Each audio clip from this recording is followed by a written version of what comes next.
Do you need some business perspective? When you're inside the bottle, it's really hard to read the label. You've probably heard that before, and I highly recommend you getting a mastermind. I've preached and preached and preached, or a coach, somebody that can help you, especially during these trying times, right? This is the epitome of if you're in the arena and doing the work. We have to really push out all that negativity and work on our own goals, because amazing things happen when there's this much change for small business owners that embrace it and not push it away. So I highly recommend, if you don't have a mastermind, a coach, now is the time, because everybody else is kind of running scared.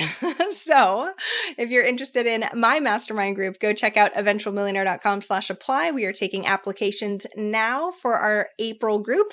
So make sure you check that out. And of course, let us know if you have any questions. I will only accept you if I think it's the absolute right fit for you and your business and where you want to go.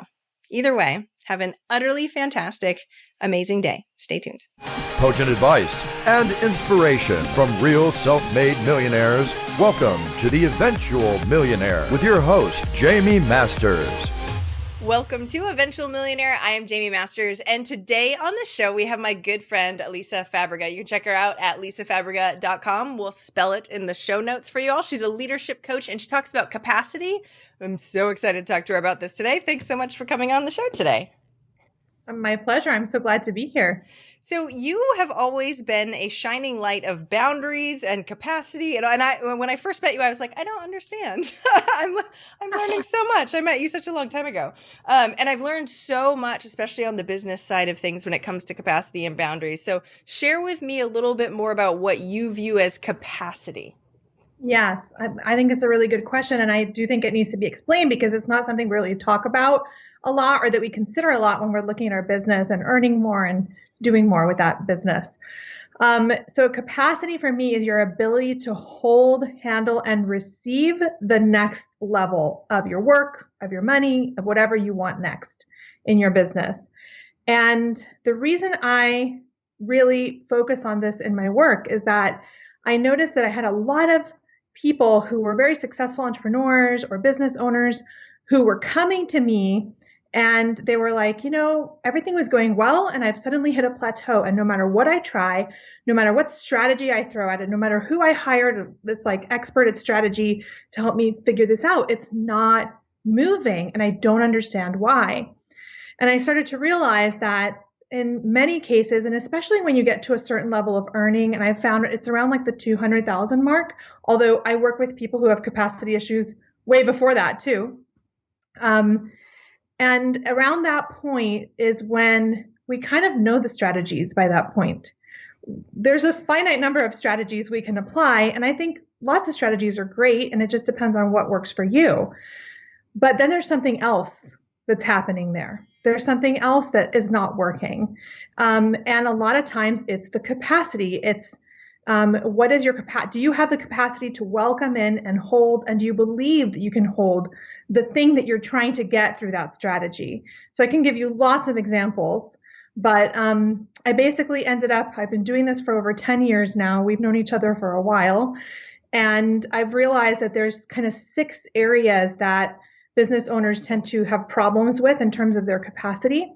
So I'll just say them quickly: money, visibility, purpose, embodiment, which is emotional capacity essentially, and then structural capacity and boundary capacity. And those 6 areas, if you don't have those fleshed out and ready to receive what you are welcoming in with those strategies, you're going to start to hit plateaus. You're going to start to, even I've had clients who made $1 million in the first couple of years of their businesses, and then they can't recreate that. And they're like, what's happening? They're trying to keep up with it.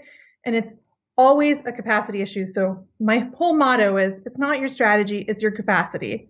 I so appreciate you defining that, because I've had clients for 10 years also, and it's interesting, the ones that are like, oh, you just have to do this, and they're like, I'm fine. And then the other ones that you're like, I don't know what. There's so many pieces to it, right?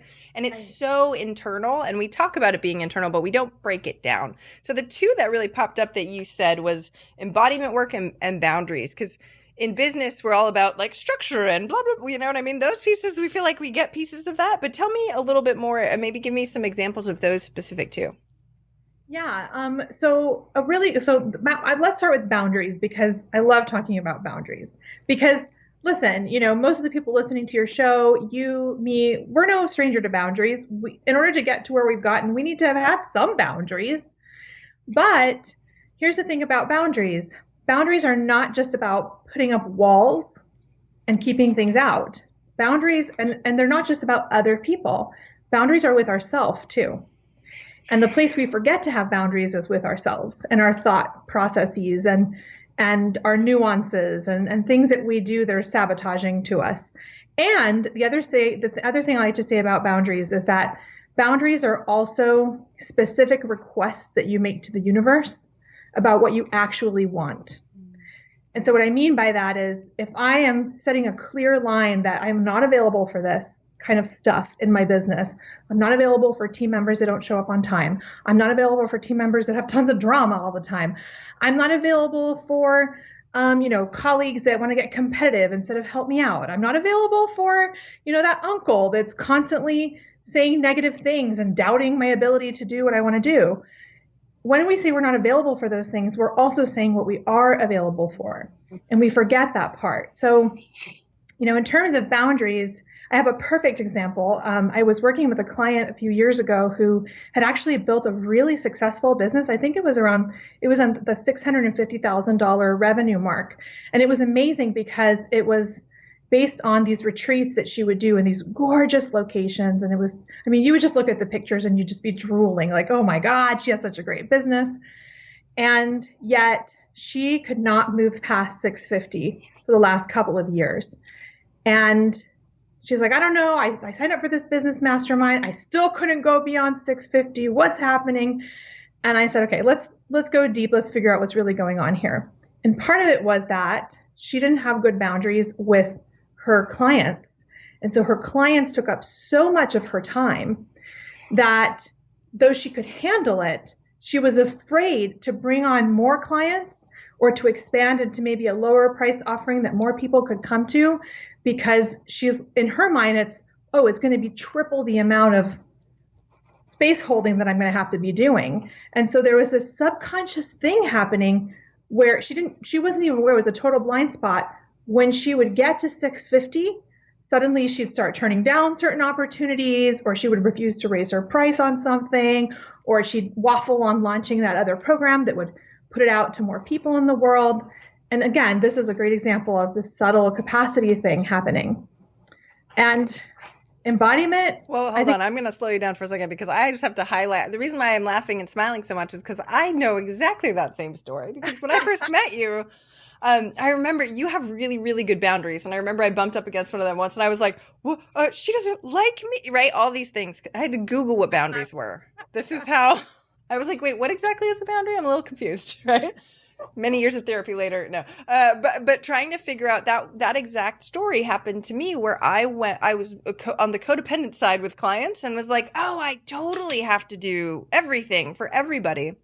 And the more people coming in, I'm like, right? And I later, right? Not right now, wait, later. And so I felt exactly what that feels like. And what's so interesting, especially when it seems like you're making your own decisions at that point and you're not, right? And so it's like, well, wait, but I'm saying I'm going to launch this, or this is going to happen. And then it doesn't work. And that's the thing that I just wanted to highlight for everyone. Because actually, let's dive a little bit deeper. Because boundaries are just so, I wrote the word like 3 times on my paper. So important. And I don't think people, even really know what the fact that I had to Google them kind of, I know high level people understand what they are in general, but let's go into a deeper mode on them. So tell me a little bit more, not only on the external boundaries, if you can give us a couple examples of the external boundaries with other people, but also how you set and know what your internal boundaries are. Well, it's actually quite simple. And I walk with my clients through this process of also we have to start getting connected to our bodies. And that's hard for us as business owners because we tend to be so in here and we're like, what's the next goal? What's the next thing? What are the metrics? Is this launch going well? And just really up here in our heads. Hold on, I have to sneeze. Wait, it's not coming. I want to leave that in now. That was super cute. Okay, so what happens is that, where was I? I totally lost my train of thought. The external boundaries and the internal boundaries and some examples. Yeah. So we're really in our heads. This is where we exist most of the time, especially because we're on computers all the time and so on and so forth, if we're online. So we don't really stop to go, what's happening in my body? How am I feeling right now? Why is my stomach tight every time I talk to this person? Why does my throat tense up every time I have to get on the phone with this client? Why do I feel exhausted every time I finish this retreat or this event? We don't take the time to do that. So the first thing is I start talking to them about getting more connected with how they're feeling and how they're physically feeling too. And then it's quite simple. How do you feel? How you feel matters. It's important. It doesn't necessarily, our feelings are not always facts, but they're certainly clues, right? And so for me, I notice, just like I said, if I have a client that every time I have to get on the phone with them, I feel a part of me going, ugh, then I go, wait a minute, there's something going on here. Is it my boundaries? Do I have poor boundaries? Did I not state the boundaries clearly enough? And so I feel like they're just sucking so much out of me. Is it that they're not doing the work they're supposed to do? So it creates extra emotional labor for me in our sessions. And I need to call them out on that. So it's as simple as that sometimes, which it sounds simple, but when we're used to being here, it's not that simple. That's what I was going to say. Thanks for telling me. Simple, but not easy. Thanks. Yeah. Simple things are the most nuanced and complicated. So yeah, I would say start noticing how you feel around certain situations and around others. And then in terms of boundaries with self around that, again, if a certain thought form, what's a really good thought form that I was working on with a client recently? I have to prove myself that I'm like at the same level as the people in this room. I have a client that I was working on with that last week. And she's a badass. She doesn't have to prove anything. And she walked into this room and she was feeling that way. And it changes her behavior because it changes how she talks to herself. And instead of allowing her brain to go down that loop of nobody here wants to talk to me, everybody thinks they're better than me, I don't belong, she's starting to learn to go, what? Harness that horse, bring it back. That's a boundary with the self. I'm not going there. It's being firm with your own self. Not going there. I'm not going to let that BS story that my brain loves to tell me affect my ability to make connections at this event. So that's an example of a self boundary. So does she have awareness? So once you have the awareness, so number one, catching it early enough on the awareness side though, and then actually enacting it. Tell me more about those things. That's the hard part, right? And I always say awareness is 90% of the work, because once we're aware of it, we're free now, because it doesn't necessarily fully control our actions anymore. It's when it's our blind spot that it's dangerous. Okay, so awareness first. That takes time. That takes mentors. That takes people who are going to call it out, because you can't see it. That's why it's called a blind spot. Once we've picked it out, then the hard work begins, and that's the last 10%. And that is literally practicing, and you are going to suck at it. You're not going to notice it 80% of the time when you first start doing it. And as you just continue to bring your awareness to it over and over again, bring your awareness to how you're feeling, bring your awareness to how you're behaving, you get better and better at it. And I wish there was some sort of hack or pill for that, but there just isn't. It's just practice. Internal thought pills. This would be mind-blowingly absolutely amazing. Yeah, I mean, I think that's the thing that's so tough is it's all practice, right? It's like piano, and but not judging yourself being a baby at it also, right? Where it'd be like, I'm doing it. Like the kids will joke, I'm stressing again. They know when I'm stressing, or whatever these things are, right? I'm like, I'm doing it again, and I didn't even realize that I even got this far, down the track, and then not being judgy, because that doesn't help things either. So it's recalibrating over and over and over again. Exactly. It's just like if you're working on if we want to talk strategy wise, if you're working on a funnel, on an evergreen funnel, it's like months and months and months of tweaking until it starts working like the way you want it to. Yes, time, effort, yeah, and hopefully not. Let me ask you this: when I say effort, do you feel like it takes a lot of effort? Like, does it take a lot of energy to try and recalibrate? I think it depends on your level of capacity when you start. So, for example, I have some clients that have really need to do some work on their capacity when we start this work, and so they at the beginning it just feels so hard. And it just feels like they get anxiety about their anxiety, So I have a client who I've been doing a special exercise with her right now because she actually really needs to connect to her body, because not being connected to her body is causing her to make really bad business decisions and attracting like not really good partners into her life. And we're working on getting her senses opened up, because she shut down her 5 senses because she's actually a very sensitive person. And then she just kind of comes across like this to people, or doesn't really show her authentic self in her business transactions. It all steamrolls, as you know. And for her, when we started doing the work of, okay, let's notice, let's be aware, let's start opening up your senses, it did create a lot of anxiety, because she hasn't opened that door for such a long time. And there's all this stuff just there, right? Just waiting to come out. But now she's like, it's been 2 weeks, and she's kind of like, okay, now I'm building capacity for feeling the anxiety, and I'm okay. And I'm not going to die if I have these feelings.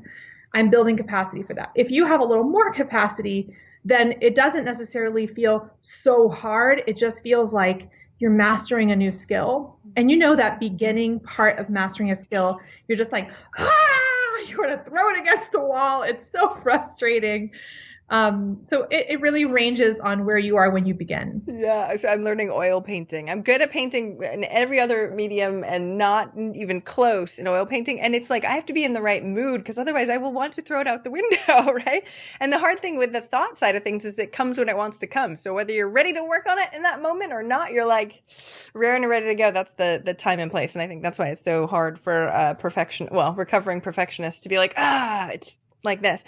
Before we get into the emotions, which I think is going to tap into this also, the connection to the body, especially for business owners, like you were saying, is ridiculously important. But even just mentioning meditation to a lot of people, even super high level people, like, I can't do that. I'm on my head. My head is constantly going, and their head is constantly going. I mean, I can say mine is too, that it's hard to even notice parts of your body because you're so in your head.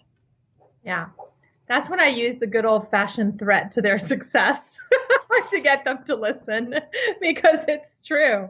And I also point out billionaires who have practices to connect to their bodies, people like Richard Branson and Oprah and all of these people. When they get to those levels of their success, you bet your ass that they're working on their capacity constantly. And in fact, I won't say who it is. I have a friend who works with an extremely famous celebrity and incredible businessman.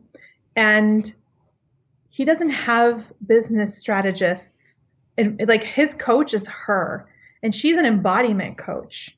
And he pays her big bucks, and he flies her all over the world to sit down and help him make decisions with his body. And he's a billionaire. Okay. Well, maybe not billionaire, but almost there. He's a very successful person. If I said his name, everybody would know who it is. So again, I actually use that, and I just say, okay, you think that this is like weak, low-level stuff that you don't need to be doing. In fact, if you want to be like these people that you are aspiring to be like, that's what they do. That's what they put there. I mean, look at the show Billions on Showtime, right? Oh, yeah. Who does he pay? Who does he call the night he loses $400 million? Wendy. His performance. Wendy. I know. I love her.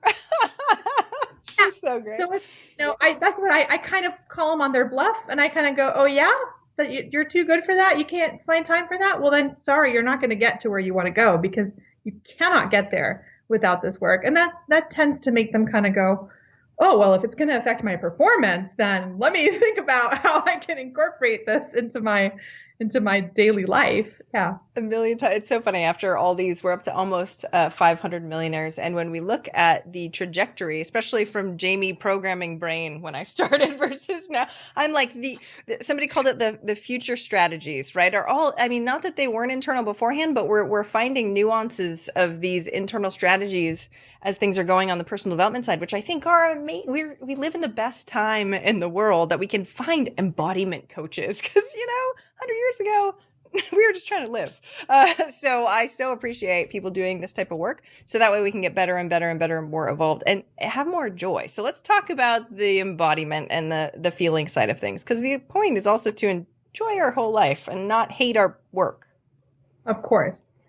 I really love this question. I love that you asked it, because I was having a conversation online with some people recently where I was saying, like, I don't care about your 7-figure claims. I really don't. What's going on behind the 7-figure claims? First of all, do you have profit? Second of all, are you exhausted, burned out, getting a divorce, hate everything in your life to get those 7 figures? If so, I view the person who made 300 and is having a great time much more successfully than somebody who made 7 and everything is falling apart. And so I love this question because it makes me think about that. And it's really long-term sustainable success is about the emotional management. It's about the emotional capacity. Because if you get first of all, the more visible you become, the more successful you become, you're going to attract people who are going to say mean things, who are not going to like you for just because of no reason, because of their own personal reasons. And what I've noticed is some people, they're totally fine with being visible up to a certain point. And then when they hit a certain revenue level and a certain level of visibility, suddenly they start just curtailing little parts of themselves. And that actually starts to hold back some of the most powerful parts of you that would get you more impact and more visibility. And it's because they're so afraid of the troll comments, the high profile person disagreeing with them in public. They don't want to be too polarizing. And that starts to actually slowly chip away at your satisfaction with what you're doing. Then that's when you start to have feelings like, I feel like I'm suddenly a fraud. You don't feel authentic. And here's the real secret thing that I think nobody thinks about.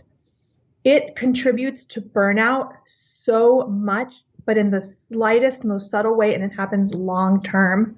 Because every time you let someone's emotional, who is it? I think Jen Kem once said this to me, death by paper cut, right? So every little cut that you allow to penetrate your skin and affect you, it starts to build up, and it's just like little leakages, little leakages, little leakages. And then before you know it, you're burned out, adrenal fatigue. You can't even run your business at that point, and you're wondering what's happening. Why is my revenue declining? Why don't I feel lit up by my work anymore? So yeah, this to me is the most, actually, to me, embodiment capacity is one of the most important capacities of the 6. It's the motor that runs things long-term successfully and sustainably. Well, that's what Eventual Millionaire is built on, those. Life first and then money. Don't get me wrong, money's great. Love money, awesome, totally cool with saying that. And if you don't enjoy anything, none of it matters. We're all going to die anyway. So what sucks about that, though, is that, like you said, we don't even realize it sometimes. And I have a client that had a really horrible stalker situation, or the safety and insecurity of emotionally extremely draining. So how, whether it be visibility or whatever the pieces we were talking about before on the emotional side, how do you curtail that? How do we stop all the paper cut wounds? Well, boundaries. And I mean, that question is something I work with clients for 10 months on. We have to do some internal self-discovery about what are our triggers and how are we being a victim to those triggers, meaning how are we allowing those triggers to actually, like you said, influence our actions and our behaviors. And we think we're making that decision from a totally sovereign, like, I got this place, but actually it's not. It's your trauma making that decision and you don't even realize it. So that's not something I can give you like a 3-sentence response to, which I don't think you expect. Yes. It's more like start to become aware and work with somebody that's going to start to show you, oh, really? You think that decision to launch that program came from authentic inspiration? Nah, it didn't. That's why it's not doing well. That's why nobody's buying it, you know? Isn't it so funny though, as you working with someone, and I know I feel this too sometimes, when you're like, they're like, oh no, I'm totally on. And you're like, really? Like the dog head cock. Really? Is that really? That's okay. I'm glad you believe that. Okay. That's great. Right.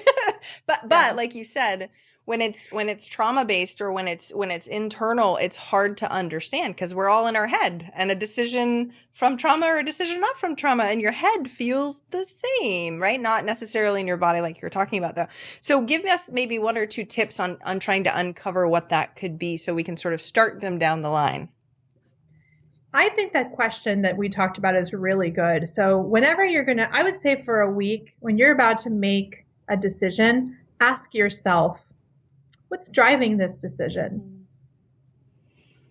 That's a really good question to ask yourself. I had a mentor who once taught it to me this way: who's speaking through me right now? And I thought, that's a good question, because sometimes my trauma is speaking through me and it's not authentically me. So ask yourself that. What's driving this decision? Who's speaking through me right now? Why am I actually making this decision? I think just ask yourself questions, because just those questions will start to unravel and show you things that you didn't notice before. Just having that pause before you make the decision is valuable. I have a very similar question on my fridge when I remember to look at it, but it also matters on what state I'm in, because when I'm in stress harried mode and I ask myself that question, I don't feel like I get a good response as if I'm actually tapped in and tuned into my body. So that to me is tough, especially with having all the things to do, to have enough time and space to be able to sort of check in with yourself and ask that question. Where would you suggest, like when they're driving, or you know what I mean? What sort of tips do you have on when they're more tapped in? Shower time is my favorite. We all are taking showers. Well, I hope we are. We're all taking showers, so do it in the shower. That's actually a really valid point. I have waterproof notepads in my shower. It looks like Rain Man everywhere. Yeah. I have the same thing. When I discovered those, I was so happy. I send them to every single one of my clients, and most people don't realize when I send them is that you can stick them everywhere. So I have, oh my goodness, they're sweet. No, my cleaning lady started doing little smiley faces and doodles on my notes. My kids want to shower in my shower, so they've left me scavenger hunts. We have a whole thing going on in there. It's very fun. But that's a really valid point there too, because we talk about this a lot, where when your brain can defrag a little bit more in the shower, when you're going for a walk, when you're driving, or whatever those are. That's a really good point. I shouldn't have it on the fridge. I'm making a note. Don't put it on the fridge. Put it in the shower. All right. I did a video about it too, and I'm like, I'm in my shower. This is weird. But like you said, it's the point at which you're way more tapped in. At least I know I am. So I think that's a really valid point. So how do we start? So especially for somebody who used to think emotions were stupid. I probably said that to you when I first met you. I mean, I've come a long way, let's say that. Just from the programmer side of me, right? Where it was like, no, it's all about logic. When somebody's just sort of getting into the feelings of emotions and sort of understanding what their capacity is, do you have any other ideas for them to start trying to understand? I mean, I had a wheel of emotions that I started with the 5, like happy, sad, like little kid ones. And then I got a bigger wheel. So, right. So, and it sounds sad, but it totally helps in business, just so you guys know. It does. It really does. And I don't think it's sad. I think we all have to start somewhere. And like you said, if you're very left-brained and very in that world of like IT and technical, you're not used to exercising that other part of your brain or that other part of yourself. And so again, it's just like when you started the gym. You start with 5-pound weights, and then you can lift 20, then you can lift 50.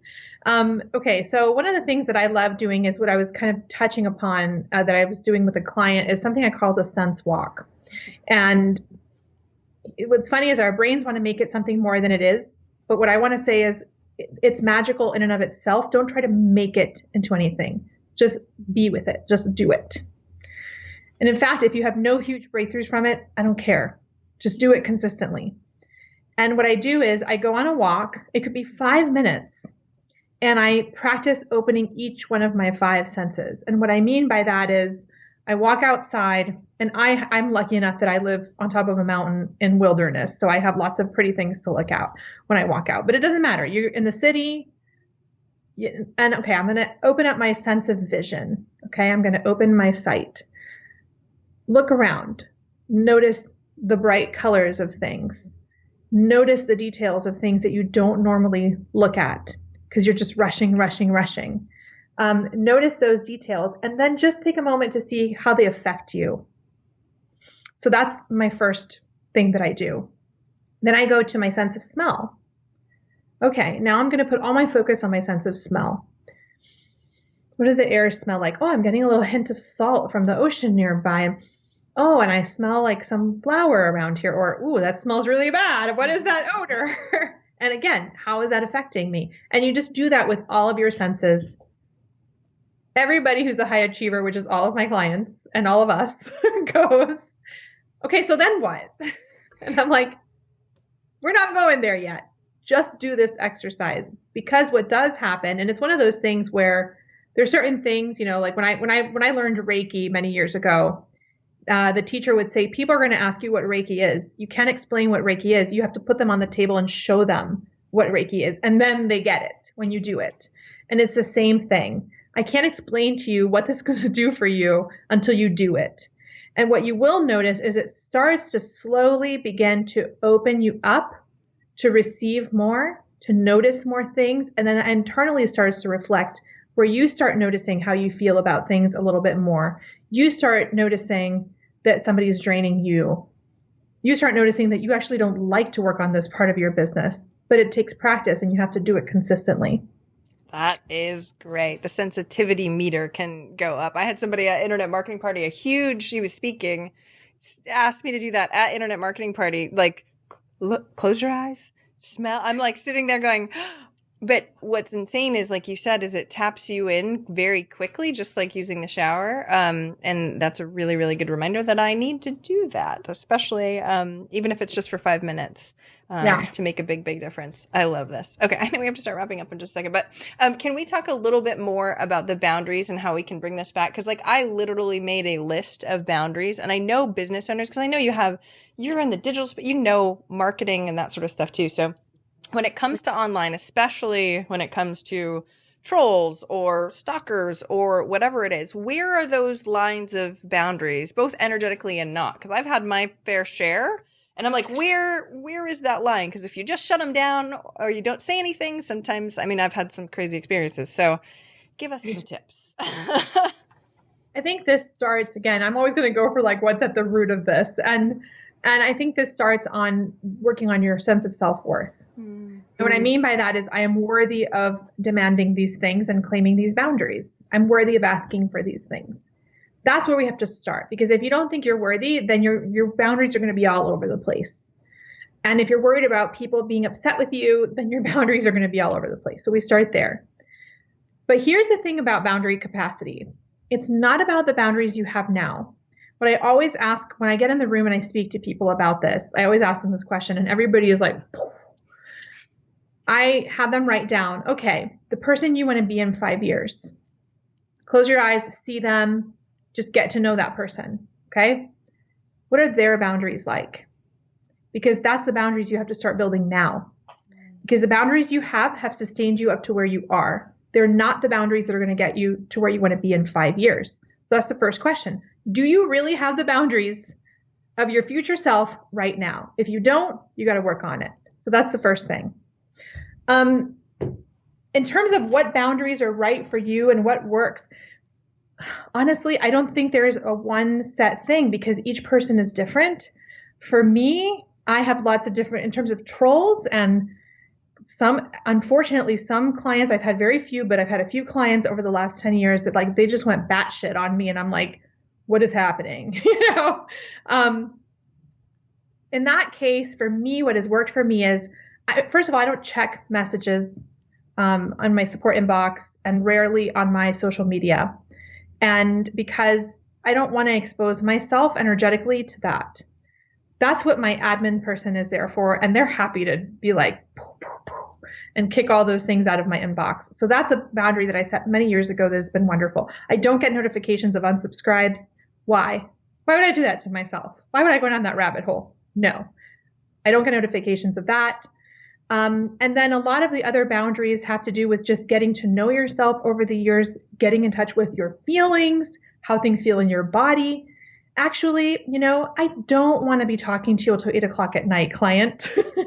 That doesn't feel good to me. And then we do the work of the worthiness and saying, you know what, I have the right to ask for that. And owning the boundary too, because then we have this fear that comes up like, oh, the clients are going to leave, and because they're used to having no boundaries. But that's where you get revealed who is actually a healthy client relationship and who isn't. And that's called being honest with your life and being honest with yourself and being willing to see the ugly truths. I've lost so many friends in the last 10 years. And I've had, one of the things that makes my business successful is we have such high satisfaction rates with my clients and people, just word of mouth and referral. But, you're always going to have somebody that doesn't like your boundary. I had one client once go, "You have the most rigid boundaries I've ever experienced in my life." She was so mad. And my boundaries really are not that rigid, but because she had no boundaries, she just was so triggered Well, by it. when I met you, I was like, whoa, what was that? I mean, I had zero boundaries also. I was like, what was that? Just, whoa. Right. And it's really, really opening and confronting at first, and then opening about going, I could do that too. Wait a minute. I can say what I want. That strongly, I think, is amazing. Yeah, and I think you can practice too with people who you trust that aren't going to freak out on you if you set a boundary. If that feels safer, practice that first. I've even had my clients who are married say to their partners, "Okay, my coach told me that I need to start practicing my boundaries. So I'm going to tell you this, and I just need you to support me right now because it's very scary for me." And yeah, and it's also just to add a marketing piece of this. It's also in your marketing. I feel like when you experience my marketing, you can sense what I will and will not tolerate. And so I really don't get that many people who come in as boundary pushers anymore, because who I am, what I am available for, and what I'm not available for is woven into all of my marketing, my branding, even the sales call. When I have a sales call with someone, they get a sense real quick about how I'm going to coach them. And my coaching style is fierce love, and I'm going to call you out. So if you get pissed off that I have called you out in that sales call, we're not a good fit. It's going to be a nightmare working with you for the next 10 months. It's going to be all defensiveness all the time. So that also, your boundaries also, you can start to have better boundaries by considering how you're showing up in your marketing, on your videos, what sort of language women use just, and they kind of curtail their language to seem a little less intimidating, and men do it too, not just women. And so just start noticing, how am I showing up? What is what I say in my marketing actually communicate? I have a client working on this right now in my mastermind, and she's like, "Oh my God, I just realized that everything I say has a just in front of it, that I'm not clear about when they can text me or contact me in my program, for my clients." And she just started noticing. I gave her that as homework, just to notice where she's curtailing her authority with her languaging and her marketing. And literally, she did a post that was 20 points long of things she noticed in just 1 week. I love this because it, like you said, it's so simple. I remember even just doing timelines on when I can get back to clients and when they can and when they can't text me. And it's literally like telling people, so this is the boundary, and then holding it. Don't get me wrong, but it literally is almost nothing. And I was like, this is amazing.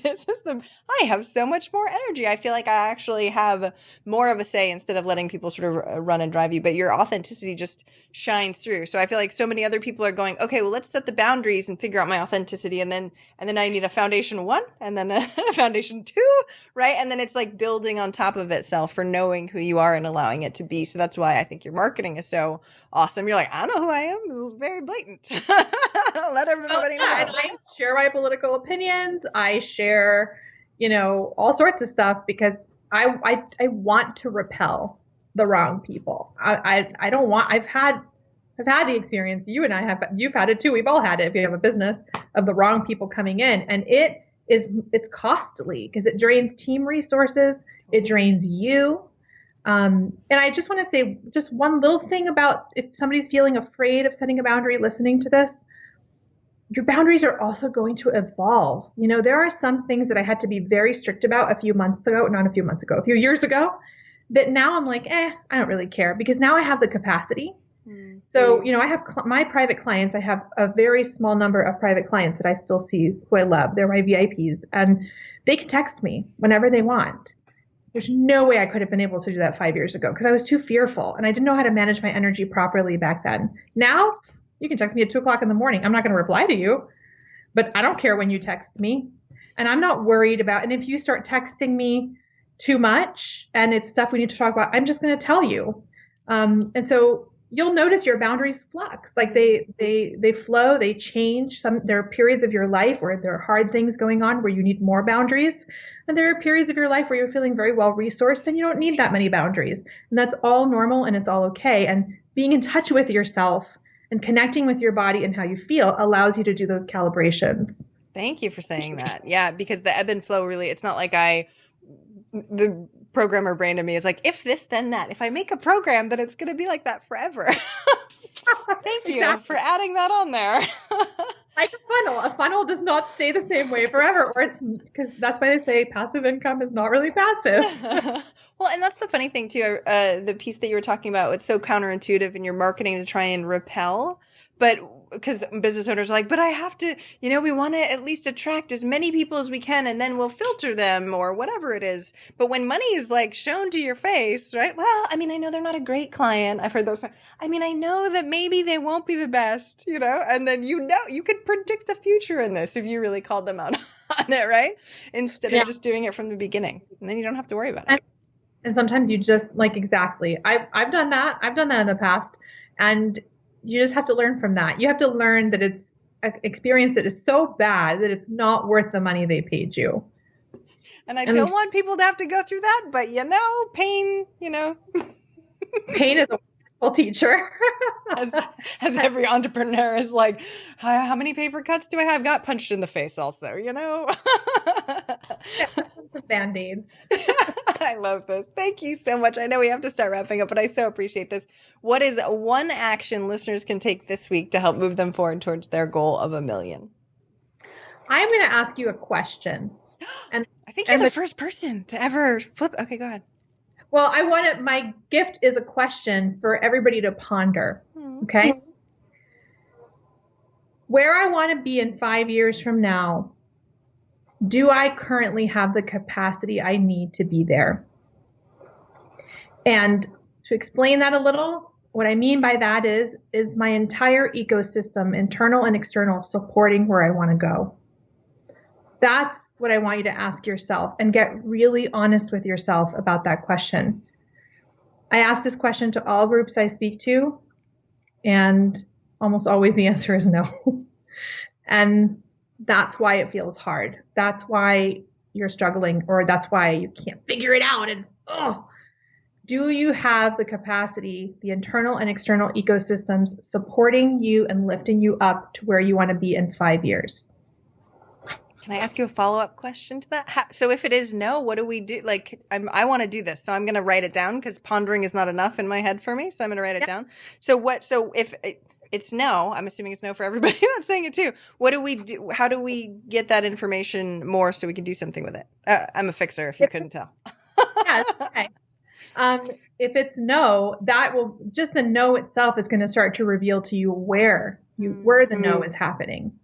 So that's why I don't give a lot of instruction as to what to do after you answer the question, because it's more of like this is what happens when I do this live in groups. It's like everybody goes, fuck.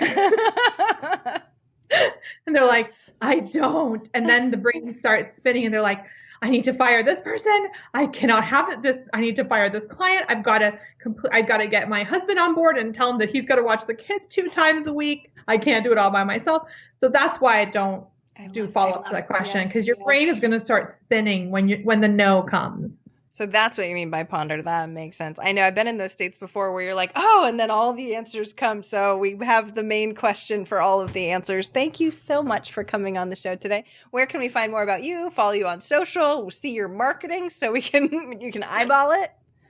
Well, I'm Lisa Fabrega across everything. So LinkedIn, Twitter, @Lisa Fabrega, Instagram, Facebook, all the same thing. And you can get me on my website at lisafabrega.com. I actually have an amazing little gift for people who go to my website, which is a video that asks you 3 important questions that every entrepreneur needs to know to have capacity.